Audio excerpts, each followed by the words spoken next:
సమయంలో దేవుని యొక్క వాక్యంలో నుండి ఉపవాస ప్రార్థనలో కొన్ని మాటలు జ్ఞాపకం చేసుకుందాం. ఇది నూతన సంవత్సరంలో మొదటి ఉపవాస ప్రార్థన కూడిక. నూతన సంవత్సరంలో మొదటి కూడిక ఇదే. పాత సంవత్సరంలో చివరి కూడిక ఏంటంటే సంఘ ప్రార్థన కదా. కొత్త సంవత్సరంలో ఉపవాస ప్రార్థన. సో అది మొదటి తారీఖు అవన్నీ కూడా కంటిన్యూగా జనరల్గా అయిపోతాయి. కాబట్టి మొదటి ఉపవాస ప్రార్థన మనం దేవుని యొక్క వాక్యాన్ని చూసినట్టయితే ఈ మొదటి ఉపవాస ప్రార్థనలో మొదటి ఉపవాస ప్రార్థన అంటే ఈ సంవత్సరానికి ఇది మొదటి ఉపవాస ప్రార్థన. ఈ మొదటి ఉపవాస ప్రార్థన దేని కొరకు మనం చేయాలి అని అంటే ఎజ్రా గ్రంథము 8వ అధ్యాయం 21వ వచనం.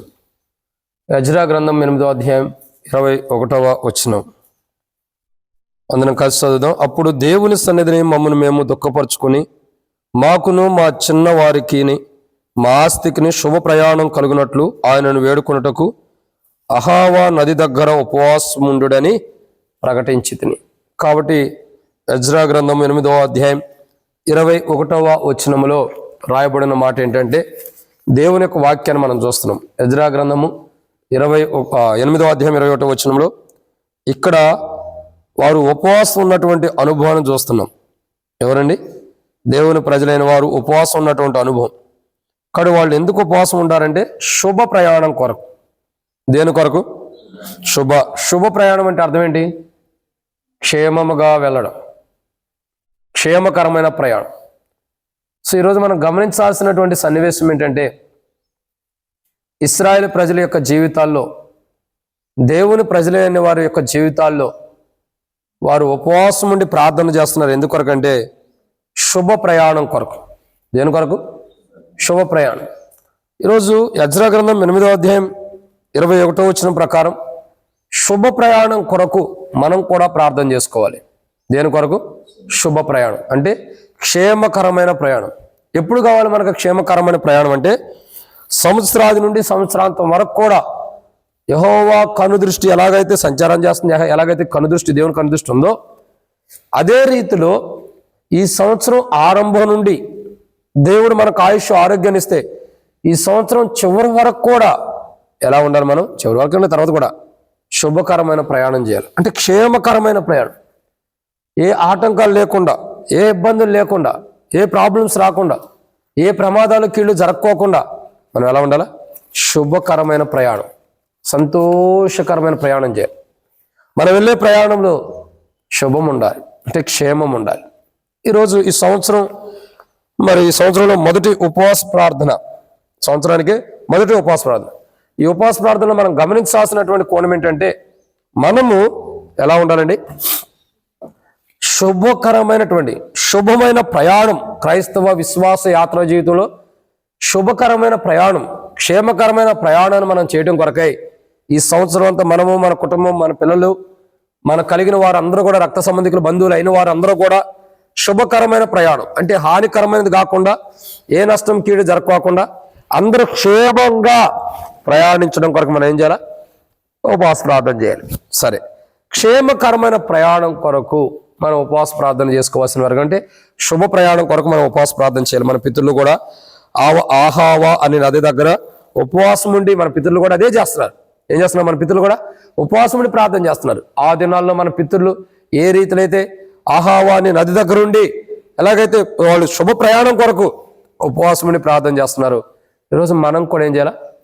మనం కూడా మరి ఎల్షద్దై అనేటువంటి స్థలం దగ్గరుండి మనం కూడా ఏం చేయాలి? ఈ యొక్క మందిరం దగ్గరుండి శుభ ప్రయాణం అంటే క్షేమకరమైన ప్రయాణం కొరకు ప్రార్థించాలి. బైబిల్లో కొందరు వ్యక్తుల యొక్క జీవితాల్లో శుభ ప్రయాణం చక్కగా దేవుని చిత్తంలో జరుగుతూ వచ్చేది. వారిలో కొందరు వ్యక్తులు మనం చూడకమునుపు ప్రభు నడిపింపు కొరకు చిన్న ప్రార్థన. మమ్మల్ని మిక్కిలిగా ఎక్కువగా ప్రేమించిన ప్రియ పరలోకపు తండ్రి, పరిశుద్ధుడివైన దేవా, మీకు స్తోత్రములు, మీరు ఇచ్చిన కృపకై వందనాలు. ఈ సమయంలో కొన్ని మాటలు వాక్యం ధ్యానించబోతున్న సహాయించండి. దాసుడి కన్ను యజమానుడి వైపు చూస్తున్నట్లు, దాసుడి కన్ను యజమానుల వైపు చూస్తున్నట్లు మా కన్నులు మీ వైపు వీక్షిస్తున్న సహాయం అనుగ్రహించండి. కింద కూర్చున్న నీ ప్రజల కంటే నేను గొప్పవాడిని కాదు, వారి కంటే నేను యోగ్యుని కాదు. అయినా ప్రభువా, వారికి వాక్యం చెప్పడానికి నేను ఏమాత్రం అర్హత లేని వాడిని క్షమించండి.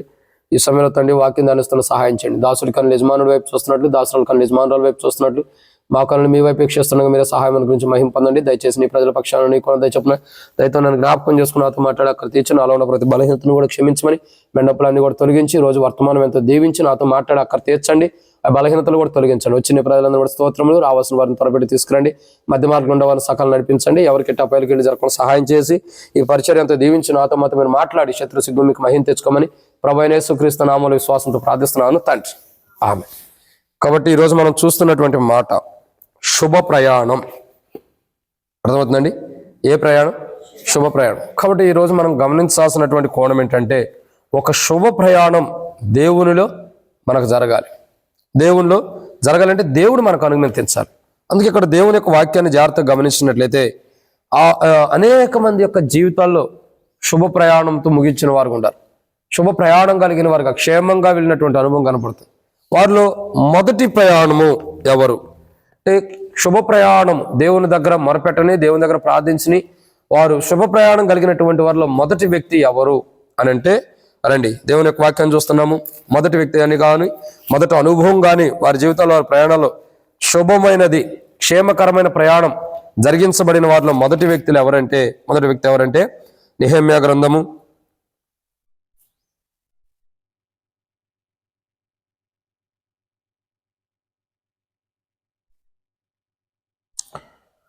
2వ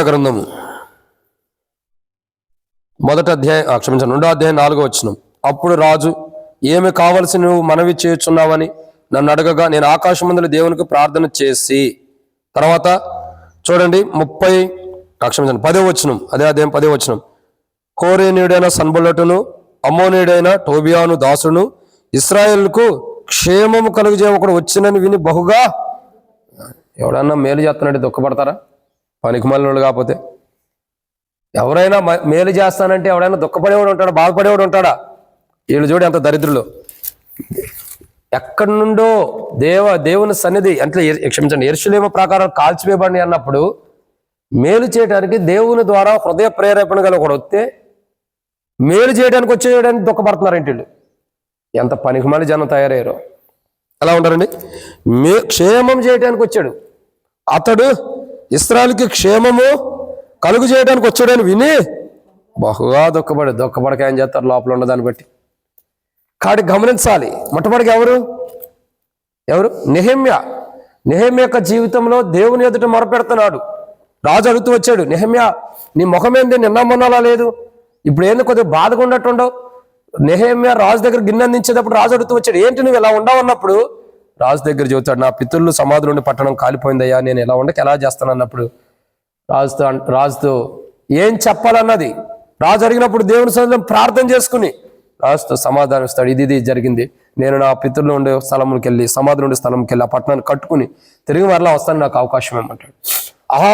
నెహెమ్యా చేస్తున్నటువంటి ప్రయాణంలో, నెహెమ్యా వెళ్తున్నటువంటి ప్రయాణ మార్గంలో, నెహెమ్యా నడుస్తున్నటువంటి ప్రయాణ మార్గంలో నెహెమ్యా అడుగుతూ వస్తాడు కదా. చూడండి 9వ వచనం. తర్వాత నేను 2వ అధ్యాయం నెహెమ్యా గ్రంథం 9వ వచనం. తర్వాత నేను నది అవతల ఉన్న అధికారుల దగ్గరకు వచ్చి వారికి రాజు యొక్క తాకిదులు అప్పగించుకుని రాజు నాతో కూడా సేనాధిపతులను గుర్రప్రవతులను పంపించాను. అంటే ఎంత గొప్ప శుభ ప్రయాణం చూడండి. నెహెమ్యా యొక్క జీవితంలో, నెహెమ్యా యొక్క అనుభవంలో ఆనాడు మన పితరులైన వారు ఆ అహావా నది వద్ద నుండి శుభ ప్రయాణం కొరకు ఏ రీతిలో అయితే ప్రార్థన చేసుకుంటూ వచ్చారు, ఉపవాస ప్రార్థన చేశారు. ఈరోజు నెహెమ్యా కూడా ఆకాశమందున్న దేవునికి ప్రార్థన చేసి తన ప్రయాణాన్ని కొనసాగించడం కొరకు ప్రార్థన చేశాడు. తన ప్రయాణంలో ఏం జరుగుతూ వచ్చింది? తాను ప్రయాణించే ప్రయాణంలో, తన ప్రయాణ మార్గంలో రాజు ఏం చేస్తూ వచ్చాడు? దేవునికి ఉపవాసం ఉండి ప్రార్థించడం ద్వారా నెహెమ్యా ప్రార్థనని రాజు ద్వారా ఏం చేస్తున్నాడు? రాజు తాకీదిప్పిస్తున్నాడు. రాజు ద్వారా తాకీదిప్పిస్తున్నాడు. ఇంకా రాజు ఏం చేస్తున్నాడు? సేనాధిపతులను గుర్రప్రవతులను కూడా ఇచ్చి పంపిస్తున్నాడు. అంటే తన ప్రయాణంలో తన కాలినడకలో ఏ నష్టం జరగకుండా, అలసిపోకుండా, సొలిసిపోకుండా, సమస్యలు పోకుండా, కాలు జారి పడిపోకుండా, అతనికి ఏ నష్టం జరగకుండా, అతనికి ఏ కీడు జరగకోకుండా ఉండటం కొరకై రాజు ఏం చేస్తున్నాడు? నెహెమ్యా శుభ ప్రయాణంగా వెళ్ళాలి. నెహెమ్యా చక్కని ప్రయాణం చేసుకుంటూ పాడైపోయినటువంటి గుమ్మాలు, తన పితరులు ఉన్నటువంటి పట్టణములు తాను కట్టడం కొరకై తిరిగి అతడు వెళ్ళాలని చెప్పని ఏం చేస్తున్నాడు? శుభకరమైన ప్రయాణమును ఏం చేస్తున్నాడు? నెహెమ్యాకు అనుమతిస్తున్నాడు. నెహెమ్యా యొక్క జీవితంలో ఒక శుభమైనటువంటి ప్రయాణం చేస్తున్నాడు. శుభకరమైనది అంటే క్షేమకరమైన ప్రయాణం. నెహెమ్యా యొక్క అనుభవాన్ని చూడగా, నెహెమ్యా యొక్క ఆలోచన చూడగా క్షేమకరమైన ప్రయాణం కొరకై దేవుని సన్నిధిలో మొరపెట్టినప్పుడు, దేవుని సన్నిధిలో ఉపవాసం ఉన్నప్పుడు, అంటే ఈరోజు మనం చేయాల్సినటువంటి శుభకరమైన ప్రయాణం కొరకు మనం ప్రార్థించుకోవాలి. మన శుభకరమైన ప్రయాణం దేంట్లో ఉంది? దేని కొరకు మన శుభకరమైన ప్రయాణం కావాలంటే, ఒకటి పాడైపోయినటువంటి పట్టణములు, పాడైపోయినటువంటి స్థితి కలిగినటువంటి జీవితాలు కానీ, పాడైపోయినటువంటి కుటుంబ జీవితాలు కానీ, పాడైపోయినటువంటి ఈ లోకమును కానీ, పాడైపోయిన పరిస్థితులు ఉన్నటువంటి వాటిని కానీ తిరిగి కట్టుకోవడం కొరకై ఏం చేయాలా? ఉపవాసం ఉండాలి. ప్రభువా, ఈ పాడైపోతున్నటువంటి దాంట్లో, ఈ పాడైపోయింది కట్టుకోవడానికి, తిరిగి పాడైపోయిన దాన్ని తిరిగి ఉద్యమంతో తిరిగి నిర్మించుకోవడం కొరకై నేను వెళ్ళే ప్రయాణంలో నాకు శుభాన్ని ఇవ్వు. మరి నెహెమ్యా ప్రార్థన చేసుకున్నాడు కాబట్టి రాజు అనుమతించాడు, తాకీదు ఇచ్చాడు, ఇంకా దూలములు ఇస్తూ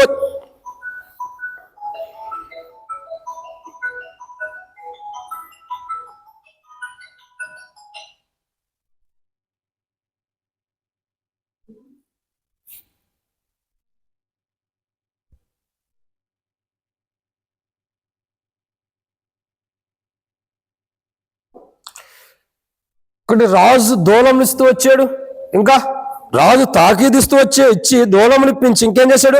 సేనాధిపతిని పంపాడు, రౌతులను కూడా, గుర్రపు రౌతులను కూడా పంపిస్తూ వస్తున్నాడు. ఎందుకంటే నెహెమ్యా వెళ్ళే ప్రయాణంలో శుభంగా ఉండాలి, క్షేమకరమైన ప్రయాణం ఉండాలి. నెహెమ్యా వెళ్ళేటప్పుడు ఏ ఆటంకాలు ఉండకూడదు, ఏ అభ్యంతరాలు ఉండకూడదు. తాను వెళ్ళే ప్రయాణంలో ఏ ఆటంకాలు రాకుండా, ఏ అభ్యంతరాలు రాకుండా, ఏ ప్రాణహాని కూడా రాకుండా నెహెమ్యా పట్ల రాజు కలిగి ఉన్న దైవ ప్రణాళిక, నెహెమ్యా పట్ల రాజు కలిగి ఉన్నటువంటి సంపూర్ణమైనటువంటి సంయోచితమైనటువంటి పురికొలుపు చాలా గొప్పది, చాలా గొప్పదిగా మనం చూస్తూ వస్తున్నాం. కానీ ఈరోజు మనం గమనించాల్సిన మొదటి కోణం ఏంటంటే, యెజ్రా గ్రంథం 21 వచ్చిన ప్రకారం శుభ ప్రయాణం కొరకు అహావా అనే నది దగ్గర ఇశ్రాయేలు ప్రజలు ఏ రీతిలో అయితే ఉపవాసం ఉంటారు, దేవుని ప్రజలైన వారు ఎలాగైతే ఉపవాసం ఉండడానికి ఇష్టపడ్డారో అదే రీతిలో దేని కొరకు ఇశ్రాయేలు ప్రజలు దేని కొరకు దేవుని ప్రజలు ఉపవాసం ఉంటున్నారు? శుభ ప్రయాణం, క్షేమకరమైన ప్రయాణం కొరకు. ఈ సంవత్సరం మొదటి ఉపవాస ప్రార్థన నుండి ఈ సంవత్సరం అంతం వరకు కూడా, సంవత్సరాది నుండి సంవత్సరాంతం వరకు కూడా దేవుడు మనకు శుభ ప్రయాణం, మనం వెళ్ళే మార్గంలో ఉండి, మనం వెళ్ళే ప్రయాణంలో ఉండి, మనం ఏదైతే కాలిపోయిన ప్రాకారాలు కట్టడానికి ముందరికి వెళ్తున్నామో అక్కడ ఆటంకాలు లేకుండా, అభ్యంతరాలు లేకుండా, అబ్జెక్షన్ లేకుండా ఏమన్నా ఉంటే వాటన్నిటిలో దేవుడే మనకు తోడుగా ఉండి మనల్ని చేర్చాల్సిన గమ్యాన్ని చేర్చడం కొరకు మనం ఏం చేయాలా? ఉపవాసం ఉండి ప్రార్థన చేయాలి. అంటే మనం ఏ పని అయితే దేవుని కొరకు చేయాలని దేవుడు నిర్ణయించాడో, ఏ పని కొరకై దేవుడు మనల్ని ఏర్పరచుకున్నాడో, ఏ పని కొరకై దేవుడు నియమించుకుంటూ వచ్చాడో, ఏ పని చేయాలని దేవుడు ఇష్టపడుతున్నాడో ఆ పని చేసేటప్పుడు, ఆ పని కొరకై మనం వెళ్ళేటప్పుడు ఎన్ని అవరోధాలు వచ్చినా దేవుడు వాటిని అధిగమించి ఏం చేయాలా? క్షేమకరమైన ప్రయాణాల్లో మనల్ని నడిపించడం కొరకు మనం ఉపవాస ప్రార్థన చేయాలి. ఇది మొదటిది. కాబట్టి ఇది మొదటి మాట. కాబట్టి మనం దేవుని యొక్క వాక్యం చూసినట్టే ఏంటి మొదటి మాట? నెహెమ్యా యొక్క జీవితంలో శుభకరమైన ప్రయాణం ఎక్కడ చేస్తున్నాడు? దేవుని చిత్తంలో ఉన్న ప్రాంతానికి శుభకరమైన ప్రయాణం చేసి ఏం చేస్తున్నాడు? అక్కడ పాడైపోయిన వాటిని కట్టుకోవడానికి వచ్చున్నాడు.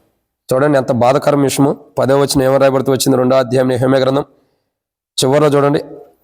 తన దాసుడును ఇశ్రాయేలుకు క్షేమము తన కదా అను దాసుడును ఇశ్రాయేలుకు క్షేమము కలుగజే ఒకడు వచ్చినని విని, ఎవడైనా దేవుని మందిరానికి దేవుని ప్రజలకు మేలు చేయడానికి వచ్చాడంటే ఎవడైనా ఏడుతాడా?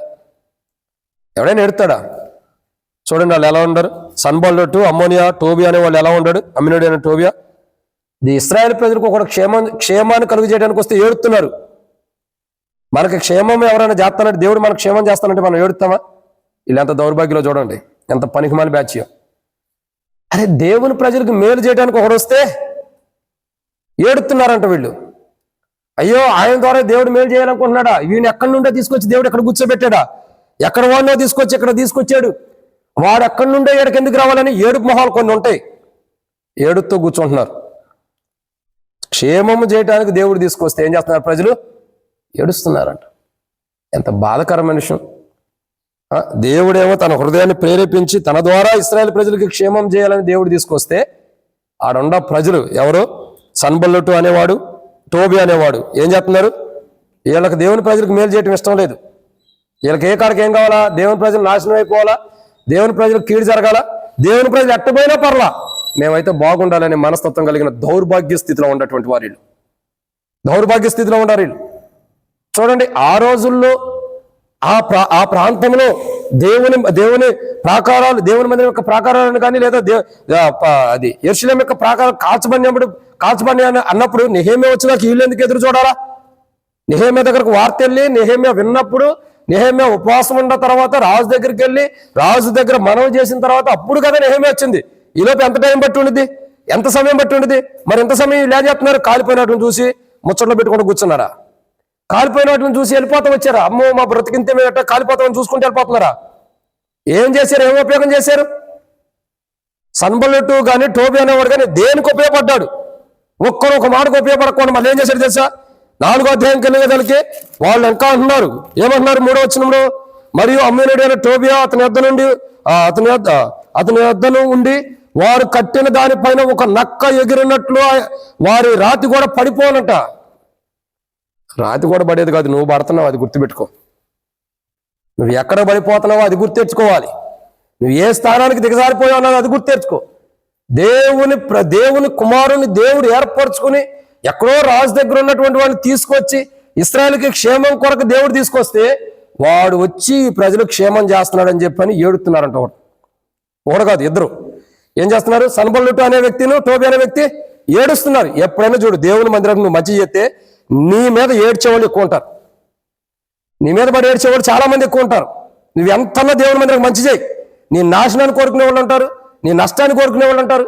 నువ్వెంత దేవుని మందిరానికి మంచి చేయాలనుకుంటావో అంత నీ నాశనాన్ని కోరుకునే వాళ్ళు ఉంటారు ఇక్కడ సంఘంలో. ఖచ్చితంగా నువ్వెంత దేవుని మందిరాన్ని మేలు చేయాలనుకుంటావో, సన్బల్లెటు లాంటి వాళ్ళు కానీ టోబీ లాంటి వాళ్ళు కానీ సంఘాల్లో, మందిరాల్లో, మన కుటుంబాల్లో కూడా ఏం చేస్తారు? మనం క్షేమంగా ఉంటుంటే ఓర్చుకోలేక దుఃఖంతో ఏడుపు మొహాలు కొన్ని ఉంటాయి. ఇలాంటి వారికి మనం ఏం చేయవలసిన? దేవుడే ఒక రోజు తీర్పు తీరుస్తాడు. దేవుని ప్రజలకి క్షేమం చేయడానికి ఒకడు వస్తే వాడు దేవుని ప్రజలు క్షేమం చేయడానికి వచ్చాడని బాధపడే దౌర్భాగ్య ప్రజలు కూడా ఉండారా అని నాకు అనిపిస్తుంది. ఇప్పుడు దేవుని మందిరం క్షేమం చేస్తే ఎవడైనా ఏడుతాడా? ఎవడన్నా బాధపడతాడా? కానీ అలాంటి ప్రజలు ఉండరు దౌర్భాగ్య స్థితిలో. పనికిమాలి జనం వీళ్ళంతా ఎలాంటి వారు? పనికిమాలి వారు. సంతోషించాలి, నేను చేయలేని పని ఇంకోటి చేశాడు, నా వల్ల కాని పని దేవుడు ఇంకో ప్రాంతం నుంచి తీసుకొచ్చి దేవుడు తన పని చేసుకున్నాడని సంతోషించాల్సింది పోయి వాడు చేస్తున్నాడు, వాడే చేస్తున్నాడు, వాడొక్కడే చేస్తాడు, వాడిదే పెత్తనం, వాడిదే అధికారం, వాడిది కాక నీది అయిద్దా? దేవుడు వాడికి ఇచ్చాడు అధికారం, నీకెందుకు ఇచ్చాడు? నువ్వు చూస్తూ ఉంటామే నీకు అధికారం, నువ్వు చూడటమే దేవుడు నీకు ఇచ్చింది. వాడు పని చేయడానికి వచ్చిన వాడు ఖాళీ కూర్చుని ముచ్చట్లు పెట్టుకుని ఖాళీగా సమయాన్ని గడిపడానికి వచ్చిన వాడు కాదు. ఆయన పంపిన పని సంపూర్తి చేయడానికి వచ్చిన వాడు. ఆయన ఏ పని అయితే దేవుని ప్రజలు క్షేమకరంగా ఉండాలని తీసుకొచ్చినా ఆ పని చేయడానికి వచ్చినటువంటి వాడు. నీకులాగా ఆ కట్టిన మందిరము గోడ దూగితే ఏదన్నా అయితే పడిపోయేది, కట్టి నీళ్లు పడిపోయింది, ఆ కట్టిన కూడా నక్క దూగితే పడిపోయింది అని పనికి మన చెత్త మాటలు ఖాళీగా సమయం కూర్చుని ఖాళీ సమయాన్ని తీసుకుని మాట్లాడుకున్నంత దౌర్భాగ్య స్థితిలో అతను లేడు. అసలు ఖాళీగా కూర్చునేది ఎవరు చెప్పండి? వ్యర్థంగా అటు ఇటు సమయాన్ని వ్యర్థపరుచుకుని ఖాళీగా కూర్చునేవాడు ఎవరు? యోబు గ్రంథం 1వ అధ్యాయం ఉంది. సాతానుడు ఏడకెళ్ళావు సాతానంటే భూమి మీద అటు ఇటు ఖాళీ తిరిగిపోతున్నాడు. ఏం పని ఉంది? ఎవరినైనా రక్షించాలి, ఎవరినైనా కాపాడాలి, ఎవరికైనా మార్మోస్ అనుభవం నడిపించాలి, ఎవరికైనా రక్షణ అనుభవం నడిపించాలి, ఎవరైనా ఏ ఆత్మైనా దేవుని రాజ్యాన్ని తీసుకెళ్ళాలి, ఏ ఆత్మైనా దేవుని రాజ్యంలో ఉన్నారు. భారము, బాధ్యత, ఆ పురుకొలుపు, అనుభవం ఉండి చేస్తేనే కదా. ఏముంది? ఆ భారం లేదు. సాతానికి ఏమని చెప్పండి? ఖాళీగా తిరుగుతున్నాడు. ఎవడు కనపడుతున్నాడో వాడిని చెడగొడతానికి, భూమి మీద ఎవడు కనపడుతున్నాడో వాడిని చెడగొట్టడానికి సాధ్యమైనంత వరకు తన వలలో అనేకులు వేసుకుని నిత్య నరకానికి పంపించడానికి భూమి మీద అటు ఇటు తిరిగి వస్తున్నాడు. తిరిగి వచ్చి ఏం చేశాడు? యోబు దగ్గరకు వచ్చినప్పుడు దేవుడు అడిగాడు. యోబుని దేవుడు అడుగుతూ వచ్చాడు, సాతానా ఎక్కడికి వెళ్ళొచ్చావు? ఆ భూమి మీద అటు ఇటు తిరిగి వచ్చాను ప్రభా. మరి నా సేవకుడైన యోబుని చూసావా? చూసా. నీ దాసుడైన యోబుని చూసావా? నా దాసుడైన యోబుని ఎట్లున్నాడు? కంచి వేసి ఉంది. అవునా? మరి ఎందుకని నువ్వు వెళ్ళలేకపోయాను దగ్గర కంటే? నేను ఎట్ట వెళ్తాను ప్రభా? నువ్వు కంచి వేసినప్పుడు నువ్వు కంచి తీర్తి వెళ్తా. పనికిమాలిన విధానంలో ఖాళీగా తిరిగే ప్రజలందరూ కూడా సాతాను సమూహమే. వీళ్ళ బాధ్యత, వీళ్ళ పని ఏంటి తెలుసా? ఏదైతే దేవుని కొరకు మంచి పని చేసి ఉందో దాన్ని జరగొడతామే వీళ్ళ పని. ఏం పని? ఏదైతే మంచి పని ఉంటుందో దాన్ని చెడగొడతామే, ఇంకో పనే ఉండదు. ఇక ఇది కూడా పెద్ద పనే, మంచి పని చెడగొడతాం కూడా పెద్ద పనే కదా కదా చెప్పాలి. మంచి పని చెడగొడతాం కూడా పెద్ద పనే. చూడండి ఎంత మంచోళ్ళు. ఎవడెన్ని చేసినా, ఎవడెన్ని కుయుక్తి పరంగా నెహెమ్యా అయితే శుభ ప్రయాణం కలిగి దేవుని యాత్రా జీవితంలో ఏం చేస్తూ వచ్చాడు? ప్రాకారాలు కట్టిస్తూ వచ్చాడు. తాను వెళ్ళే ప్రయాణంలో దేవుడు ఎలా ఉంటాడు తనకి? అందుకే నెహెమ్యా గొప్ప మాట అంటాడు. చూడండి 8వ వచనం 2వ అధ్యాయం నెహెమ్యా గ్రంథం చివరిలో, అలాగున నాకు తోడుగా ఉండి నాకు కృప చూపుచున్న నా దేవుని కరుణాహస్తం కొలది రాజున మనవి ఆలకించెను. చూడండి ఏమంటాడు? నాకు కృప చూపుచున్న నా దేవుని కరుణ హస్తం కొలది.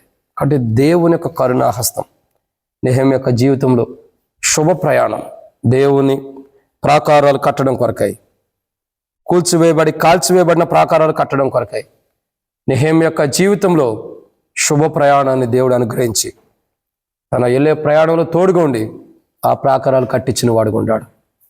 కాబట్టి మనం కూడా పాడైపోయిన వాటిని మరలా తిరిగి కట్టుకోవడానికి, పాడైపోయిన అనుభవం నుండి తిరిగి మరలా మనం నిర్మించబడటం కొరకాయి, పునర్నిర్మాణం కొరకాయి మనం ఏం చేయాలా? పాడైపోయిన స్థితి అంతటిని తిరిగి కట్టుకోవడం కొరకాయి నెహెమ్యాలాగా శుభ ప్రయాణం చేయాలి. సో అలా శుభ ప్రయాణం చేయాలంటే ఏం చేయాలా? మా దేవుని కరుణాహస్తం కొలది, నా దేవుని కరుణాహస్తం. అక్కడ మన దేవుడు కృప చూపాలి మన ప్రయాణంలో. ఆయన కరుణాహస్తం మనకు తోడుగా ఉండినప్పుడు ఏం చేస్తాం? మనం శుభ ప్రయాణం మనకు ఉండిద్ది. ఎజ్రా గ్రంథంలో ఎజ్రాది అంటాడు 8వ అధ్యాయం 21వ వచనంలో ఏమంటాడు? శుభ ప్రయాణం కొరకై ఉపవాసం ఉంటారు వాళ్ళు. శుభ ప్రయాణం ఈ సంవత్సరం ఆరంభం నుండి ముగింపు వరకు శుభకరమైన ప్రయాణం అనుకుంటాం కొరకై మనం కూడా ఉపవాసం ఉండాలి. ఆ శుభ ప్రయాణం అంటే క్షేమకరమైన ప్రయాణం. సంవత్సరం మొదటి ఉపవాస ప్రార్థన నుండి సంవత్సరం చివరి ఉపవాస ప్రార్థన వరకు కూడా క్షేమకరమైన ప్రయాణం ఈ లోకయాత్రలో మనం చేయాలి. అలా చేయాలంటే ఉపవాసం ఉండాలి. ఆ క్షేమకరమైన ప్రయాణంలో మొదటి వ్యక్తి ఎక్కడ చేరాడు? క్షేమంగా కాలిపోయిన ప్రాకారాల దగ్గరికి వెళ్ళి కట్టి ఏది కట్టాలో అది కట్టించిన వాడుకుంటాడు దేవుడు. అయితే అతడు పరిపూర్ణంగా అక్కడ ఉంటున్నా, మళ్ళీ తిరిగి వెళ్ళిపోతాడు తన పని మీద. అతనే ఉండేవాడు కాదు. కానీ అతడు ఉండకపోయినా అక్కడ ఉండ సన్బల్లుట్టు తోబేవాడు ఏం చేశాడు? ఏం చేస్తున్నారు? ఎవడైనా దేవుని మందిరానికి, దేవుని ప్రజలకు మేలు చేయడానికి ఒకడు వచ్చాడంటే ఎవడైనా దుఃఖపడతాడా? ఈ పనికిమాలిన వాడు తప్పక. ఎవరు? సన్బల్లుట్టు టోబియా. ఇశ్రాయేలుకి క్షేమం కలుగు చేయడానికి ఒకడు వచ్చాడని విని దుఃఖపడ్డారంట.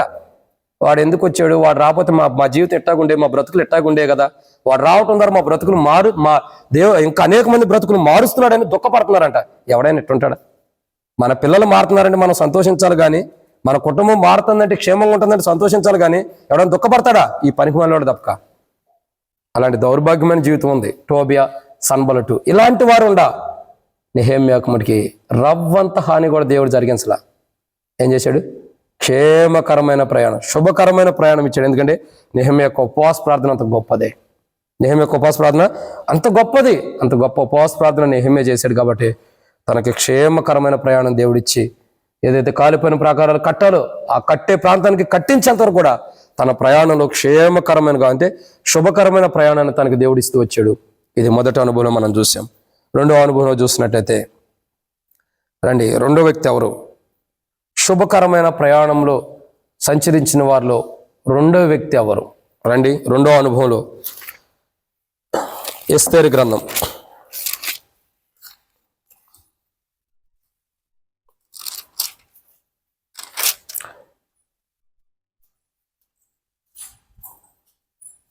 ఎస్తేరు గ్రంథము 8వ అధ్యాయం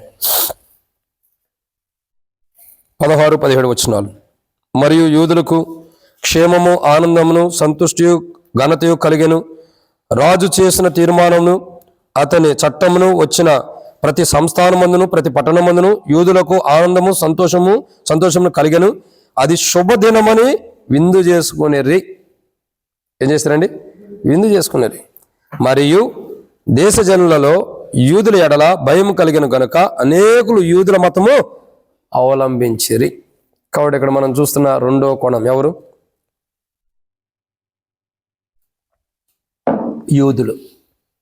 యూదుల జీవితాలు ఏం జరుగుతుందండి?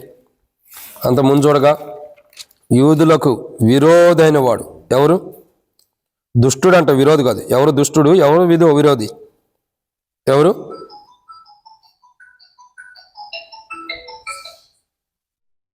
ఒక్కసారి చెబుతాం అక్క, వినకపోతే దేవునికి విరోధంగా ఉన్నట్టే మీరు. నాకు కాదు, దేవుని దృష్టిలో విరోధంగా జీవిస్తున్నారు మీరు, అది గుర్తుపెట్టుకోండి. దేవుని మందిరంలో ప్రవర్తన మంచి ప్రవర్తనతో ఉండాలా. చెప్తే వినకపోతే మరొకసారి అంటే మీ ఇష్టం. నాకు డిస్టర్బ్ అయ్యింది వాక్యం చెప్పేటప్పుడు. శిక్షాభ్యామా మరొక స్వభావం దేవుని మందిరంలో పనిచేయదు. సో దేవుని వాక్యాన్ని చూసినట్టయితే ఎస్తేరు యొక్క జీవితం ఎలా ఉంది? ఎస్తేరు యొక్క జీవితం ఎలా ఉంది? ఆమె యొక్క జీవితం చూడగా అనాథ, ఒక వ్యక్తి దగ్గర ఎదిగి పెరిగినటువంటి ఆమె. ఏదో దేవుని సంకల్పంలో కానీ దేవుని సంకల్పంలో ఆమె రాజుగారి యొక్క వనంలోకి తీసుకురాబడి రాణిగా చేయబడుతూ వచ్చింది. మరి ఇలాంటి స్థితిలో ఉన్నటువంటి ఎస్తేరు మొర్దెకై ఒక వార్త పంపిస్తాడు 4వ అధ్యాయంలో. ఏమని వార్త పంపిస్తాడు అనంటే చూడండి, 13వ వచనం 4వ అధ్యాయం 12 నుండి. వారు ఎస్తేరు యొక్క మాటలు మొర్దెకైకి తెలపగా, మొర్దెకై ఎస్తేరుతో ఎట్లా ప్రత్యుత్తరం ఇచ్చి, రాజు నగరంలో ఉన్నంత మాత్రం చేత యూదులందరికంటే నీవు తప్పించుకుందువని నీ మనసులో తలంచుకునవద్దు. నీవు ఈ సమయమందు ఏమీ మాట్లాడక మౌనంగా ఉన్న ఎడల యూదులకు సహాయము విడుదల మరి ఒక దిక్కు నుండి వచ్చిన గాని నీవును నీ తండ్రి ఇంటి వారు నశించుదురు. నీవు ఈ సమయమును బట్టియే ఈ రాజ్యమునకు వచ్చితేమో ఆలోచించుకొనమని చెప్పమనెను. అప్పుడు ఎస్తేరు ఏమంటుంది? 16వ వచనం. నీవు పోయి షూషాను నందు కనబడిన యూదులందరినీ సమాజ మందిరంలో సమకూర్చి నా నిమిత్తం ఉపవాసం ఉండి 3 దినములు అన్నపానం చేయకుండి నేనును నా పనికత్తెలను కూడి ఉపవాసం ముందుము ప్రవేశించడం న్యాయ వ్యతిరేకంగా నేను రాజు వద్దకు ప్రవేశించదును, నేను నశించేదను. అటువలే మొర్దెకై బయలుదేరి ఎస్తేరు తనకు ఆజ్ఞాపించిన అంతటి ప్రకారముగా జరిగించెను. 3 దినాలు ఉపవాస ప్రార్థన అయిపోయింది. ఇప్పుడు ఎందుకొరకు ఉపవాస ప్రార్థన చేస్తుంది? దేవుని ప్రజల యొక్క యాత్రా జీవితంలో వారు వెళ్తున్నటువంటి ప్రయాణంలో ఏం జరుగుతూ వచ్చింది? వాళ్ళు వెళ్ళే ప్రయాణంలో ఏం జరుగుతుంది? దుష్టుడు ఎదురయ్యాడు. ఎవరు ఎదురయ్యాడు? ఓ దుష్టుడు ఎదురయ్యాడు. ఇప్పుడు ఆ దుష్టుడు ఏం చేస్తున్నాడు? దేవుని ప్రజల్ని చంపించడానికి రాజుగారు తాగుండప్పుడు, మైకంలో ఉన్నప్పుడు రాజుగారి చేత ఒక ఆజ్ఞ పుట్టించి రాజు ముద్ర వేసి పంపించాడు. ఎక్కడెక్కడ యూదులు ఉంటారో వాళ్ళందరూ చంపేమని. యూదుల యొక్క ప్రయాణ యాత్రా జీవితం వారికి శుభము కలగకుండా ఏం జరుగుతుంది? ఒక వ్యక్తి అడ్డగిస్తున్నాడు తన స్వార్థం కోసం. అసలు ఒక మాట గుర్తుపెట్టుకోండి, అసలు యూదులకి ఇంత కీడు చేయటానికి ఎవరు కీడు చేస్తున్నారు? యూదులకు కీడు చేస్తుంది ఎవరు? ఆ దుష్టుడైన వారు ఎవరు చెప్పండి, తెలుసా లేదా? హామాను అనే వ్యక్తి దుష్టుడు. హామాను 7వ అధ్యాయం 6వ వచనం క్లియర్గా ఉంది. హామాను అనే వ్యక్తి దుష్టుడు. ఇతడు ఏం చేస్తా? ఇతడు యూదులకు ఎందుకు కీడు చేస్తున్నాడు తెలుసా? వారి ప్రయాణంలో వారు జీవిస్తున్నారు. ఎందుకు కీడు చేస్తున్నాడు తెలుసా? ఒకనొక సమయంలో హామాను ఒక గుర్రం మీద కానీ రథం మీద కానీ వెళ్తున్నప్పుడు అతనికి ఈ మొర్దెకై వంగి నమస్కరించలేదంట. ఏం చేయలేదు? వంగి అయ్యా నువ్వు గొప్పడు అని నమస్కరించలా. అంటే నీకు నమస్కరించకపోతే అందరం చంపేస్తావా? నీకు సాగిలు పడిపోతే అందరిని చంపేస్తావా? అంటే నీ స్వార్థం కోసం అందరూ బలైపోవాల్సిందేనా? అంటే ఒక్క వ్యక్తి తన పద్ధతి ప్రకారం, తన సిద్ధాంతం ప్రకారం, తను నమ్మిన అనుభవం ప్రకారం దేవునికి తప్పక మరొకరు ఎదుటి సాగిలు పడిన అనుభవం వారికి ఉండకూడదు యూదులకి. కాబట్టి అతను నిర్ణయాన్ని అతను కొనసాగుతూ వస్తున్నాడు. కానీ ఇక్కడ ఏం చేస్తున్నాడు ఈయన? హామాను ఏం చేస్తున్నాడు? నాకు నమస్కరించలేదు కాబట్టి యూదులందరం చంపేయాలి. మంచోడివే నువ్వు, అందుకే దుష్టుడు అని పేరు పెట్టింది. ఎవరు? దుష్టుడు. నీ స్వార్థం కోసం అనేకం చంపుతావా? నీ ఘనత కోసం, నీకు సాగిలు పడలేదని అనేకని చంపుతావా? ఎంత దారుణం! యూదుల యొక్క ప్రయాణ యాత్రా జీవితంలో వారు కొనసాగుతున్నప్పుడు వారి మీద యూదులు ఎక్కడెక్కడ ఉన్నారో వాళ్ళందరినీ చంపివేయమని ఆజ్ఞ రాజు ద్వారా పుట్టించబడినప్పుడు రాజు దగ్గరికి వెళ్ళి ఇస్తే అడిగిద్ది న్యాయ వ్యతిరేకంగా, అయ్యా ఇలా జరిగింది ఏంటన్నప్పుడు అది నేను రద్దుపరచలేను, కానీ మీకు ఒక అవకాశం అయితే నేను ఇస్తా, దాన్ని మీరు సద్వినియోగపరచుకోండి అని వారు వెళ్ళే ప్రయాణ యాత్రా జీవితంలో దేవుడు వారితో మాట్లాడినప్పుడు రాజు ద్వారా యూదులకి ఏం జరుగుతూ వచ్చిందండి? క్షేమం. అందుకే 8వ అధ్యాయంలో మనం చూడగా యూదులు ఏం చేస్తున్నారు? రాజు చేసిన తీర్మానము, అతని చట్టమును వచ్చిన ప్రతి సంస్థానమందును ప్రతి పట్టణమందును యూదులకు ఆనందము సంతోషమును కలిగెను. అది శుభదినమని విందు చేసు. ఇప్పుడు శుభం కలిగిందా లేదా? క్షేమం, శుభ ప్రయాణము అంటే అర్థం ఏంటంటే క్షేమకరమైన ప్రయాణం. క్షేమకరమైన ప్రయాణం. ఇప్పుడు యూదుల యొక్క జీవితాల్లో క్షేమకరమైన ప్రయాణం. ప్రాణభయంతో ఉన్నారు. ఎలా ఉండాలని? ప్రాణభయంతో ఉండారు. ఎప్పుడెప్పుడు ఏం జరిగిద్దో తెలియదు, ఎప్పుడెప్పుడు ఏ పరిస్థితులు ఎదురవుతాయో తెలియదు. ఎంతో ప్రాణభయంతో ఉంటూ వచ్చారు. అలాంటి యూదులు ఇప్పుడు ఎలా ఉన్నారు చూడండి. 17వ వచనం 8వ అధ్యాయం చివరిలో, మరియు దేశ జనంలో యూదుల ఎడల భయము కలిగిన గనుక అనేకులు యూదుల మతము అవలంబించారు. అంటే ఇక్కడ మనకు కనబడుతున్నటువంటి కోణం ఏంటంటే, ఒకప్పుడు ప్రాణభయంతో ఉండారు. ప్రాణభయంతో ఉన్న వారికి శుభ ప్రయాణం దేవుడు కలుగజేసి, ఎవరైతే ప్రాణభయంతో ఉండారో వారిని చూస్తేనే ఎదుటి వ్యక్తికి భయం పుట్టేటట్టు దేవుడు చేశాడు. ఇక అర్థమవుతుందండి. ఎవరైతే ప్రాణభయంతో ప్రయాణం స్టార్ట్ చేయడం అంటే ఆ సందర్భాన్ని బట్టి, ఎవరైతే ప్రాణభయంతో ఉండారో వారి ప్రయాణం అంతా ఎలా ఉంది? ఎక్కడికి వెళ్తే ఎవరు చంపుతాడని భయంతో ఉంటూ వస్తున్నారు. ఇలాంటి ప్రాణభయంతో ఉన్నటువంటి దేవుని ప్రజలు వారు ఉపవాసం ఉండి వారు చేయాల్సిన పని చేసి వారు శుభ ప్రయాణం కొరకు, వారికి క్షేమకరమైన జీవితం వారికి ఉండటం కొరకై, క్షేమకరమైన ప్రయాణం వాళ్ళు కొనసాగించడం కొరకై వాళ్ళు ఉపవాసం ఉన్నప్పుడు ఏం జరిగింది? చెప్పండి, ఏం జరిగింది? క్షేమం వచ్చేసింది వాళ్ళకి. వీళ్ళు ప్రాణభయంతో ఉంటారు. ఒకప్పుడు ఇక్కడ ప్రయాణం ఎలా ఉంది? ప్రాణభయంతో ఉంది. కానీ వాళ్ళు ఉపవాసం ఉండి ప్రార్థించినప్పుడు దేవుడు వాళ్ళకి శుభ ప్రయాణం అనుగ్రహించాడంటే క్షేమకరమైన ప్రయాణం. అందుకే వాళ్ళు ఏం చేశారు? ఈ రోజు దేవుడు మనకి శుభ ప్రయాణం అనుగ్రహించాడు కాబట్టి ఇది శుభదినమని విందు జరిగించుకుంటూ వచ్చారు. అవునా కదా? విందు జరిగిస్తూ వచ్చారు. ఏంటిది? శుభదినం. క్షేమకరమైన ప్రయాణం వాళ్ళు చేస్తూ వచ్చారు. ఈరోజు ఎస్తేర్ యొక్క అనుభవం కానీ, మొర్దెకాయ్ కానీ, యూదులు కానీ ఆనాడు ప్రాణభయంతో వచ్చిన అనుభవాలు దేవుని ప్రజల్లో ఉన్నాయి. ఎస్తేర్ అంటే రాణిగా ఉంది, ఆమె సంగతి తీసేయండి. మొర్దెకాయ్ అయినా మిగతా వారైనా ప్రాణభయంతో ఉన్న అనుభవాలు ఉన్నాయి. కానీ వారి ప్రాణభయంతో ఉన్న ప్రయాణంలో దేవుడు ఏం చేస్తూ వచ్చాడు? వారికి శుభ ప్రయాణం, క్షేమకరమైన ప్రయాణం నడిపించి, వారు చేసిన ఉపవాస ప్రార్థన బట్టి వారికి క్షేమకరమైన ప్రయాణాన్ని అనుగ్రహించి వారి ఎదుటుండ దుష్టుణ్ణి సంహరించేటట్టు దేవుడు చేసి ఆ ప్రయాణంలో వారికి విజయాన్ని ఇచ్చి వారికి శుభదినముగా చేసి ఆ శుభదినంలో వాళ్ళు భోజనం భుజించేటట్టు చేశాడు దేవుడు. సో శుభ ప్రయాణం ఏ విషయంలో? మొట్టమొదటిగా నెహెమ్యా. ఏ విషయంలో కాదు, ఎవరంటే నెహెమ్యా. నెహెమ్యా యొక్క అనుభవం ఏంటంటే శుభ ప్రయాణం.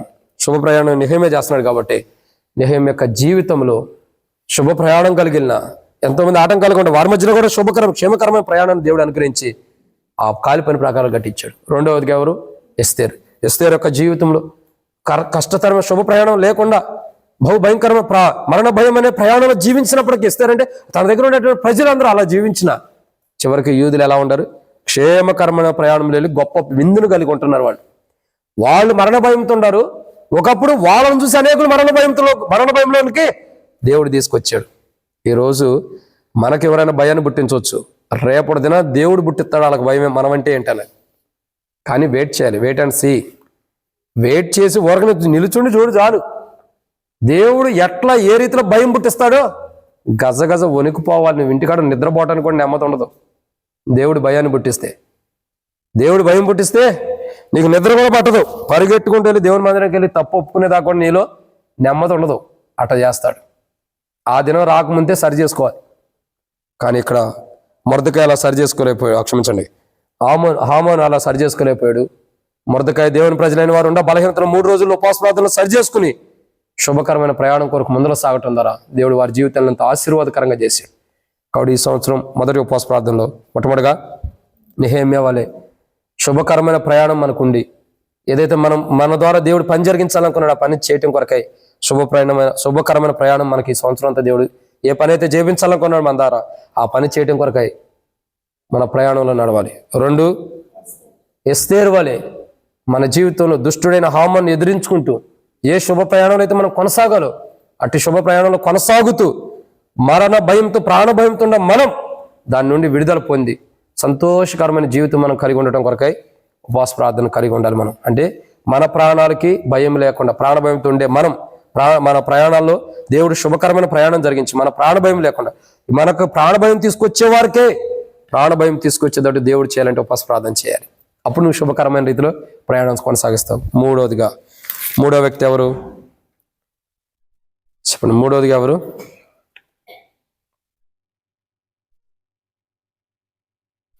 మూడోదిగా మనం చూసినట్లయితే శుభకరమైన ప్రయాణం జరిగిన వారు మూడోదిగా ఎవరు? రూతు గ్రంథం మొదటి అధ్యాయం.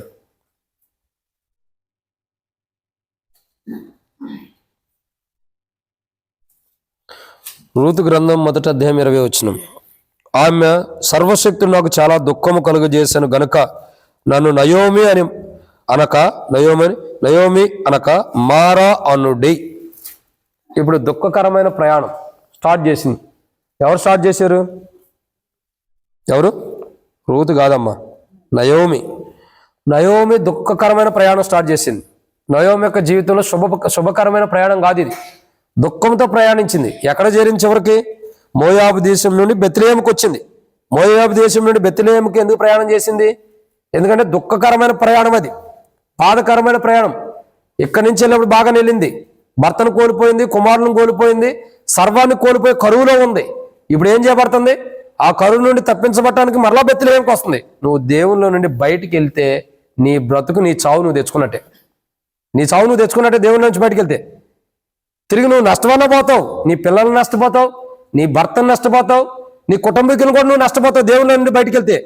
తర్వాత నష్టపోయిన తర్వాత దేవుడా అని మళ్ళీ దేవుని దగ్గరకు వస్తే, ఇప్పుడు నయోమి బెత్లెహేము నుండి మోయాబు దేశానికి వెళ్ళింది. అసలు మోయాబుని విడిచిపెట్టి రమ్మని దేవుని వాక్యం ఉంటుంది. మోయాబు దేశం వద్దు. మోయాబులు దేవుని దృష్టిలో ఎంతో దారుణమైన విధానంలో దేవుని ద్వారా శపించబడిన, దేవునికి విరోధులుగా ఉన్నటువంటి వారు. ఆ దేశానికి వెళ్ళి నువ్వెట్ట నివసిస్తా? దేవునికి విరోధుల దగ్గర వెళ్ళింది అక్క, నివసిస్తుంది. చివరికి ఇది ఏమైంది? ఆమె సొంత నిర్ణయంతో వెళ్ళింది. ఏం జరుగుతూ వచ్చింది? భర్తను కోల్పోయింది, తర్వాత 2 మగపిల్లలను కోల్పోయింది, తర్వాత కరువు తెచ్చుకుంటూ వచ్చింది, తర్వాత తినటానికి కూడా లేదు. ఇప్పుడు ఏకాకి అయిపోయింది. తన అనుకునేవారు అందరూ పోయారు. ఇలాంటి స్థితిలో ఉండి నయోమి ప్రయాణం స్టార్ట్ చేసింది. దేని కొరకు? శుభ ప్రయాణం కొరకు. అయ్యా, నేను అన్నిటిని కోల్పోయానని చివరికి బెత్లెహేముకి వచ్చినప్పుడు చాలామంది అంటారు కదా, అదే పలానామ వచ్చింది, ఊరు వెళ్ళి వచ్చింది. కొత్త అంటే అందరూ వచ్చి పలకెత్తున్నారు, నయోమి బాగున్నావా, నయం బాగుండే. ఏం బాగుండు? దేవుని కాదని నేను వెళ్ళినందుకు దేవుడు నాకు తగిన తీర్పు తీర్చాడు. దేవుడు తీర్చడం కాదు, నా చేతులారా నేను చేసుకున్నా, నా చేతులారా నా పిల్లల్ని నేను చంపుకున్నా, నా పిల్లలకు నష్టం రావడానికి నేనే కారణం, నా భర్తను కోల్పోవడానికి నేనే కారణం. బెత్లెహేమును విడిచిపెట్టి మోయాబు దేశానికి వెళ్ళడం ద్వారా నా నష్టాన్ని నేను తెచ్చుకున్నా. తర్వాత ఏం జరుగుతూ వచ్చింది? నన్ను నయోమి అనొద్దు, మారా అనండి, ఎందుకంటే నేను చేదైన అనుభవం ఉండాలని చెబుతుంది. ఇలా దుఃఖకరమైన ప్రయాణం స్టార్ట్ చేసినటువంటి నయోమి చివరికి చేరాల్సిన గమ్యాన్ని చేరింది. రూతు యొక్క అనుభవంలో చేరాల్సిన గమ్యాన్ని చేరి ఇప్పుడు ఏం చేస్తుంది? రూతు గ్రంథం 4వ అధ్యాయంలో 15వ వచనం 14 నుండి, అప్పుడు స్త్రీలు, ఈ దినమున నీకు బంధువుడు లేకుండా చేయని యెహోవా స్తుతినందును గాక, ఆయన నామ ఇశ్రాయేలులో ప్రకటింపబడిన గాక. నిన్ను ప్రేమించి 7 కుమారుల కంటే నీకు ఎక్కువగా నున్న నీ కోడలు ఇతన్ని కనెను, ఇతడి నీ ప్రాణమును ఓదార్చి ముసలితనమందు నీకు పోషకుడగునని నయోమితో చెప్పిరి. అప్పుడు నయోమి ఆ బిడ్డను తీసుకుని కౌగిట్లో ఉంచుకుని దానికి దాది గుండెను. ఆమె పొరుగు స్త్రీలు నయోమి కొరకు కుమారుడు పుట్టినని చెప్పి అతనికి ఓబేద్ అని పేరు పెట్టిరి. అతడు దావీదునకు తండ్రి అయిన యెష్షై యొక్క తండ్రి. చూడండి ఎంత గొప్ప అనుభవం. ఒకప్పుడు ఏమంటుంది? మారా, నయోమి అనొద్దు. ఇప్పుడు ఏమంటుంది? ఇప్పుడు ఏం జరుగుతుంది? కానీ జీవితం దగ్గరకు వచ్చేదానికి నయోమి ఎంత గొప్ప స్థితిలోకి వచ్చిందండి. ఒకప్పుడు దుఃఖకరమైన ప్రయాణం, కానీ ఎప్పుడైతే దేవుని సన్నిధి వైపు, దేవుని ప్రజల వైపు తన ప్రయాణం స్టార్ట్ చేసిందో, దేవుని వైపు తన ప్రయాణం స్టార్ట్ చేసిందో, శుభకరమైన ప్రయాణం తనకు దేవుడు ఇచ్చాడు. అంటే కరువులో దేవుడు చక్కగా తన కరువు కానీ, దుఃఖము కానీ, బాధలో ఉన్నటువంటి తనకి ప్రయాణం స్టార్ట్ చేసినప్పుడు తన ప్రయాణంలో దేవుడు తోడుగా ఉండి శుభకరమైన ప్రయాణం తనకు అనుగ్రహించి బెత్లెహేమును నడిపించి తనకున్న కరువు, బాధ అంతటిని కూడా తొలగించిన వాడుకుంటాడు కదా. నయోమికి ఎవరు పోయారండి? భర్త, 2 కుమారులు చచ్చిపోయారు. కానీ ఇప్పుడు ఎంతమంది ఉన్నారు ఆమెకి? ఎంతమంది తెలుసా? ఎంతమంది ఉన్నారు? 15వ వచనం, నిన్ను ప్రేమించి 7 కుమారుల కంటే నీకు ఎక్కువగానున్న నీ కోడలు. ఒక్క కోడలు ఎంతమంది కుమారులతో సమానంగా ఉంది నయోమికి? ఒక్క కోడలు 2 కుమారులు చచ్చిపోతే ఆ పోయిన 2 కుమారుతో లెక్క లేకుండా 7 కుమారుల కంటే శ్రేష్టకరమైనది ఉందంట. అంటే 7 పుట్టినా వాళ్ళందరికి ఒకే సమానం. అంటే ఎంత గొప్పదో చూడండి. 7 కుమారుల కంటే బాబా ఎంత గొప్ప మాట. ఒక్క కోడలు ఎప్పుడైనా ఎక్కువైద్దా అత్తకి? ఇప్పుడున్న అత్తలు ఏంటంటే ఎప్పుడు కోడలు నా కాళ్ళ కిందే ఉండాలనుకుంటాం. అయ్యో మిమ్మల్ని కాదండి, ఇక్కడ ఉండేవాళ్ళు అనుకోవద్దు. చాలామంది అత్తలు ఏం చేస్తారు, నా కాళ్ళ కిందే ఉండాలి, నా దగ్గరే ఉండాలనుకుంటారు. కొన్ని దినాల క్రితం అయితే, కొన్ని సంవత్సరాల క్రితం అయితే అత్తలు చెప్పిన మాటే కోడలు వినాలి. జమ దాటడానికి ఇల్లేదు, గీత గీసిన గీత దాటడానికి ఇల్లేదు. కానీ ఇక్కడుండ నయోమి తన కోడల్ని ఎలా ఉంది, నయోమికి కోడలు ఎలా ఉంది? 7 కుమారుల కంటే ఎక్కువ అంట. బలవంతమైన వారు, గొప్పవారు, శ్రేష్ఠులు, అధికులు. ఎంతమంది కుమారులు పుట్టినా వాళ్ళందరికంటే ఏమే గొప్పదంట. ఎంత మంచి పేరు తెచ్చే కుమారులు పుట్టినా, ఎంత గొప్ప పేరు ప్రఖ్యాతులు, ఎంత గొప్ప ఆస్తి సంపాదించగలిగిన కుమారులు పుట్టినా వారందరికంటే శ్రేష్టకరమైందంట రూతు. ఎంత గొప్పదో రూతు చూడండి. 7 కుమారులతో సమానమైనది రూతు. అంత గొప్ప ధన్యత రూతుకు వచ్చింది. ఎక్కడి నుండి? బోయాజ్ నుండి. అసలు బోయాజ్ దగ్గరికి శుభకరమైన ప్రయాణం ఎవరు నడిపించారు? దేవుడే. వారి బాధను చూసి, వారి ఇబ్బందులను చూసి, వారి కష్టాలను చూసి, వారి మానసికమైన వేదన చూసి దేవుడే, పరమందున్న దేవుడే, ఆకాశం మహాకాశం పట్టడానికి గొప్ప దేవుడే దిగి వచ్చి శుభకరమైన ప్రయాణం ఎవరికిచ్చాడు? నయోమి రూత్కి ఇచ్చాడు. బోయాజ్ దగ్గరికి నడిపించాడు. అంటే శుభకరమైన ప్రయాణం. కరువులో పిల్లలను పోగొట్టుకుని దుఃఖంతో తినటానికి కూడా లేని స్థితిలో వచ్చినటువంటి నయోమి ఎక్కడికి నడిపించబడింది? బోయాజ్ దగ్గరికి. అంటే శుభకరమైన ప్రయాణం కాదు ఇది. ఎక్కడ నడిపించాలో అక్కడ నడిపించాడు. మన జీవితంలో కూడా దేవుడి సంవత్సరంలో శుభకరమైన ప్రయాణం మనం నడిపించాలి. ఎక్కడికంటే పరలోకపు బోయాజ్ అండి, యేసు ప్రభు దగ్గరికి, ఆయన నివసిస్తున్నటువంటి పరలోక రాజ్యానికి మనల్ని సుఖంగా నడిపించడం కొరకై ఈ ప్రయాణంలో క్షేమకరంగా శుభకరమైన ప్రయాణం మనం కలిగి పరలోకపు బోయాజ్ దగ్గరికి, అంటే ప్రభు దగ్గరికి ఈ సంవత్సరం అంతా మనుషులను బట్టి మందిరానికి రావటం మానేయటం కానీ, మనుషుల కొరకు మందిరానికి రాకుండా, మనుషులను బట్టి మందిరానికి రాకుండా దూరంగా వెళ్ళిపోవటం, ఇవన్నీ ఉండకూడదు ఈ సంవత్సరంలో. అవన్నీ దేవునికి విరోధమైన పనులు. ఈ సంవత్సరంలో ఎలా ఉండాలా? మనము క్షేమకరంగా శుభ ప్రయాణం పరలోకపు బోయాజ్ దగ్గరికి దేవుడు నడిపించడం కొరకై మన ప్రయాణం ఎక్కడికి? దుఃఖం, బాధతో మోయాబు దేశం లాంటి పరిస్థితుల్లో ఉన్న మనం శుభకరమైన ప్రయాణం కలిగి దేవుని దగ్గరకు చేర్చడం కొరకు, దేవుని రాజ్యం, దేవుని కుమారుడున్న స్థలానికి మనం వెళ్ళటం కొరకై, ఆ వెళ్ళే మార్గం శుభకరంగా క్షేమకరంగా ఉండటం కొరకై ఉపవాస ప్రార్థన చేయాలి. ఇదన్నమాట 3. ఇక 4వ వ్యక్తిని చూద్దాం రండి. 4వదిగా ఎవరు? యెహోషువ గ్రంథం 1వ అధ్యాయం 9వ వచనం.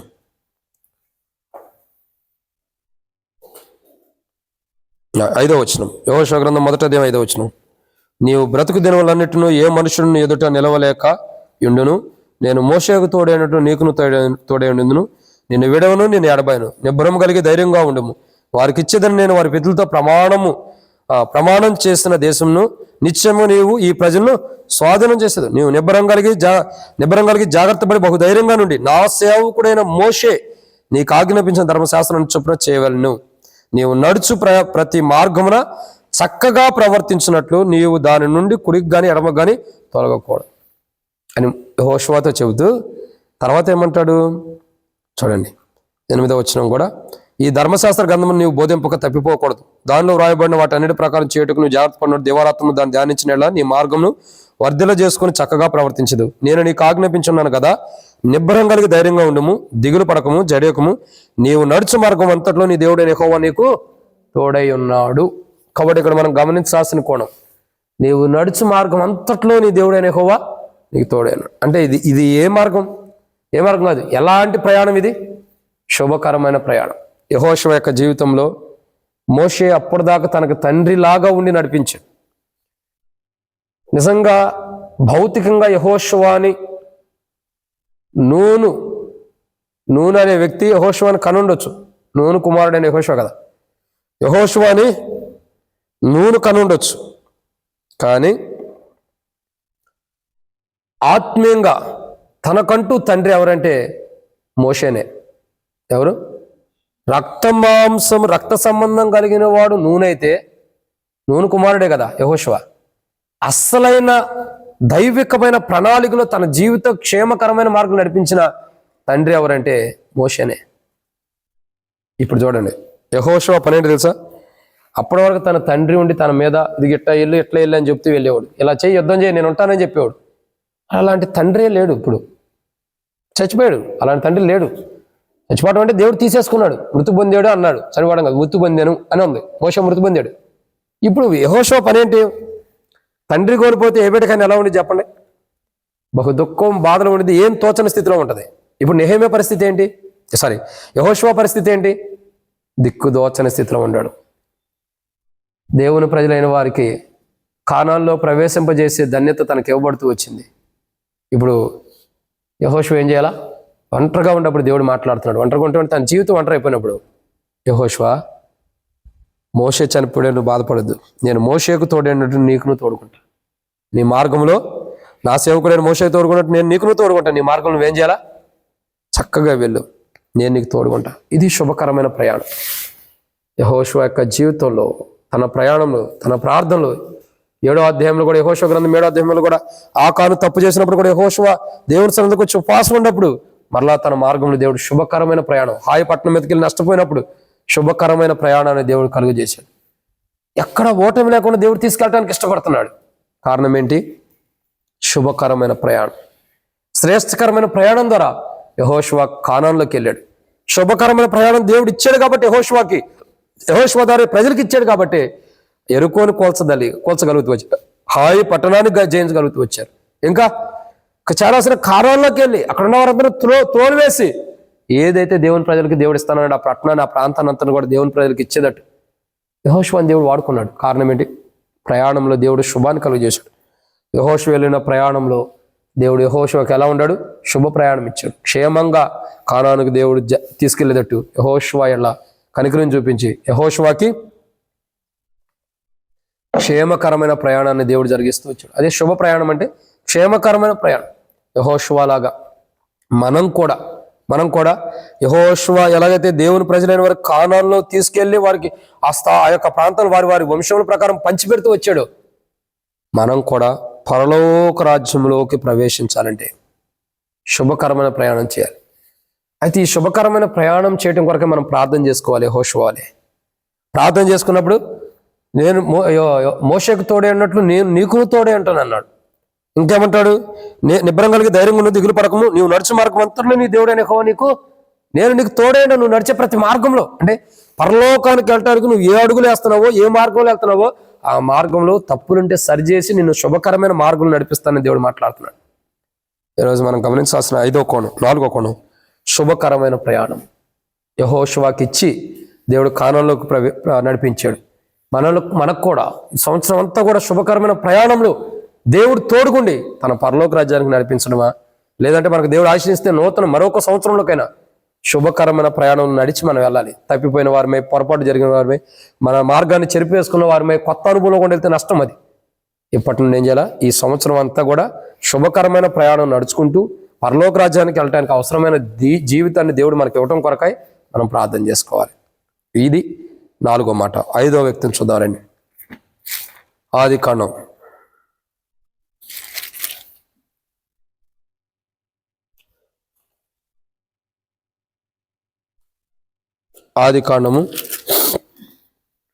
మనం చూసినట్టయితే 24వ అధ్యాయం. ఆదికాండం 24వ అధ్యాయం 7వ వచనం. నా తండ్రి ఇంట నుండి, నేను పుట్టిన దేశం నుండి నన్ను తెచ్చి నాతో మాట్లాడి నీ సంతానముకి దేశం ఇచ్చేదనని ప్రమాణం చేసి నాతో చెప్పిన పరలోకపు దేవుడగు యెహోవా తన దూతను నీకు ముందుగా పంపును. అక్కడి నుండి నీవు నా కుమారునికి భార్యను తీసుకొచ్చేదవు. ఆదికాండం 24వ అధ్యాయం. ఆదికాండం 24వ అధ్యాయం 58వ వచనం. రెబ్కాని పిలిచి ఈ మనుషుడితో కూడా వెళ్ళుదవా అని ఆమెను అడిగినప్పుడు వెళ్ళుదున నేను. కాబట్టి వారు తమ సహోదరి అయిన రెబ్కాను ఆమె దాదిని అబ్రహాము సేవకుని తనతో వచ్చిన మనుషులను సాగనంపినప్పుడు వారు రెబ్కాతో, మా సహోదరి నీవు వేలకు తల్లివి అగుదువుగాక, నీ సంతాతి వారు తమ పగవారి గవిని స్వాధీనపరుచుకుందరు గాకని ఆమెను దీవింపగా రెబెకా ఆమె పనికత్తెలు లేచి ఒంటెలు నెక్కి ఆ మనుషుని వెంబడి వెళ్ళిరి. అట్లు ఆ సేవకుడు రెబెకాను తోడుకుని ఏం చేశాడు, వెళ్ళాను. ఇస్సాకు బేర్ లహోయిరేలో మార్గంలో వచ్చి దక్షిణ దేశం మీద కాపురం ఉండి సాయంకాలంలో ఇస్సాకు పొలంలో ధ్యానింప బయలు వెళ్ళి కనులెత్తి చూచినప్పుడు ఒంటెలు వచ్చుచుండెను. రెబ్కా కనులెత్తి ఇస్సాకును చూచి ఒంటె మీద నుండి దిగి మనల్ని ఎదుర్కొన్నట్టుకు పొలంలో నడుచుచున్న ఆ మనుషుడు ఎవరని దాసుని అడగగా అతడు నా యజమానుడని చెప్పాను గనుక ఆమె ముసుగు వేసుకొనెను. ఏం జరుగుతుందండి? ముసుగు వేసుకొను. ఆదికాండం 24:7 అబ్రహాము పంపిస్తున్నాడు, నా కుమారుని కొరకు భార్యని తీసుకురామని పంపిస్తున్నాడు. అబ్రహాము పంపిస్తున్న అనుభవం 24:7 చూసాం. 54:58 కానించి మనం 65 వరకు చూడగా రెబెకాని తీసుకొస్తున్న అనుభవం. రెబెకా వచ్చి యజమానుని చూసినప్పుడు తల మీద ముసుగు వేసుకున్న అనుభవం. ఇక్కడ మనకేం కనపడుతుందంటే, ఇక్కడ వీళ్ళ శుభ ప్రయాణం ఎక్కడ కనపడుతుంది? ఇక్కడ ఎలియాజరు యొక్క అనుభవం పరిశుద్ధాత్మకు కానీ దేవుని నడిపింపులో ఉన్న వారికి సాదృశ్యంగా ఉంది. ఎలియాజరు. రెబెకా ఎవరు చెప్పండి? సంఘానికి సాదృశ్యంగా ఉంది. ఎవరో సాదృశ్యం? సంఘం. ఇప్పుడు చూడండి, సంఘం ఏమవుతుంది? ఒకరోజు తన పెండ్లి కుమారుని ఎదుర్కొని పోతుంది. ఎవరిని ఎదుర్కొని పోతుంది? పెండ్లి కుమారుని. ఈ పెండ్లి కుమారుని సంఘం ఎదుర్కొనేటప్పుడు ఈ ప్రయాణం ఎలా ఉండాలి? ఇప్పుడు రెబెకా తన ఇంటి దగ్గర నుంచి బయలుదేరి వస్తుంది కదా ఇస్సాకు దగ్గరికి. వచ్చేటప్పుడు ఎలా వచ్చింది? ఒంటి మీద వస్తుంది. నడుచుకుంటూ వస్తుందా? అంటే ఆమె ఒంటి మీద ఎలా వచ్చిందో సంఘం ఒకరోజు మేఘముల మీద అలా కొనిపోబడింది.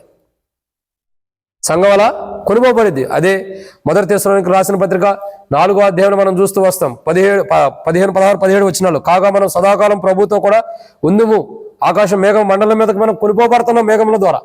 ఇప్పుడు ఇక్కడ గమనించాల్సిన కోణం, మన ప్రయాణం, శుభకరమైన ప్రయాణం దేంట్లో ఉండాలంటే ప్రభువుని ఎదుర్కోవడం కొరకాయ.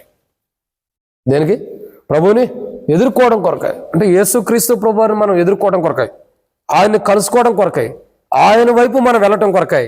మన ప్రయాణం ఎలా ఉండాలా? క్షేమకరంగా ఉండాలి. శుభకరమైన ప్రయాణం మనకు ఉండాలి. అంటే మనం క్షేమముగా వెళ్ళాలి యేసు ప్రభు దగ్గరికి. ఆయన ఎదుర్కోవడం కొరకాయ శుభకరమైన ప్రయాణం, క్షేమముతో కూడిన ప్రయాణం మనం చేయాలి.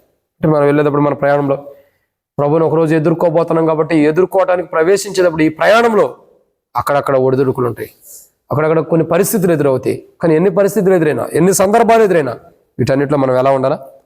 ఎప్పటికప్పుడు మనకు జరుగుతున్న పరిస్థితులన్నింటిని అధిగమించి శుభకరమైన ప్రయాణం కొరకై మనం ప్రార్థన చేసుకుని ముందరికి వెళ్ళాలి. అప్పుడు ఒకరోజు ఎలాగైతే మరి ఎలియాజరు రెబెకాను తీసుకుని వచ్చి తన యజమానుడు కుమారునికి అప్పచెప్పాడు, అలా ఒకరోజు సంఘము ప్రభు అయిన యేసుక్రీస్తు ప్రభువుకి అప్పచెప్పబడుతుంది. అప్పచెప్పినప్పుడు ఏం జరిగింది? అప్పచెప్పినప్పుడు అక్కడ వివాహం ఉంది, పెండ్లి ఉంది, ఘనమైన రీతిలో ఉంటుంది. అక్కడ ఈరోజు మనం గమనించాలి, మన శుభప్రదమైన ప్రయాణం. మన శుభ ప్రయాణం ఎక్కడ? దేని కొరకంటే ప్రభువుని ఎదుర్కొనటం కొరకాయ, సంఘముగా ఎత్తబడటం కొరకాయ మన శుభకరమైన ప్రయాణం మనకు ఉండాలి. ఈరోజు మన ప్రార్థన చేసుకోవాలి, ప్రభా నాకు కూడా శుభకరమైన ప్రయాణం అవసరం, దాని కొరకు నేను ఉపవాస ప్రార్థన చేస్తున్నా. ఏంటి శుభకరమైన ప్రయాణం అంటే పరలోక రాజ్యానికి వెళ్ళి ప్రభువుని ఎదుర్కోవటం కొరకు నాకు శుభకరమైన ప్రయాణం కావాలి. వెళ్ళేటప్పుడు ఈ ప్రయాణంలో ఆటంకాలు, అభ్యంతరాలు, ఏవైనా సరే సమస్యలు, బాధలు ఉంటాయి, ఏవైనా ఆటంకకరంగా దేవుని రాజ్యానికి వెళ్ళకోకుండా నన్ను అడ్డగిస్తుంటే ఈ అడ్డగించే వాటిని తొలగించి క్షేమంగా నన్ను పెండ్లి కుమారుని ఎదుర్కొనేటటువంటి ప్రయాణం, ఆ క్రైస్తవ జీవితంలో ఉన్న శుభకరమైన ప్రయాణం నాకు అనుగ్రహించి ప్రభు అని నాకు మాత్రమే కాదు, నా కుటుంబీకులకు అందరికి కూడా, తోటి విశ్వాసాలు అందరికి కూడా ఆ క్షేమకరమైన ప్రయాణంతో దేవుని రాజ్యంలో ప్రవేశించడం కొరకు సహాయం చేయ ప్రభు అని మనం ప్రార్థన చేసుకోవాలి. అట్టి ప్రార్థన మనం చేయడం కొరకే ప్రభు సహాయం చేయను కాక. కాబట్టి యెజ్రా గ్రంథం 8వ అధ్యాయం 21వ వచనం రాయబడుతూ వచ్చింది, శుభ ప్రయాణం కొరకు వాళ్ళు ఉపవాసం ఉన్నారు.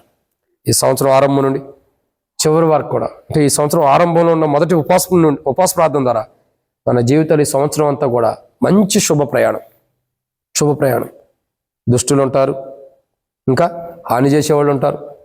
మనం ఇతరులకు క్షేమం కలుగు చేస్తుంటే మనం చూసి నవ్వేవాళ్ళు ఉంటారు, మనకు హాని చేసేవాళ్ళు ఉంటారు, కీడు చేసేవాళ్ళు ఉంటారు, ఇంకా చాలామంది ప్రాణహాని చేసేవాళ్ళు ఉంటారు.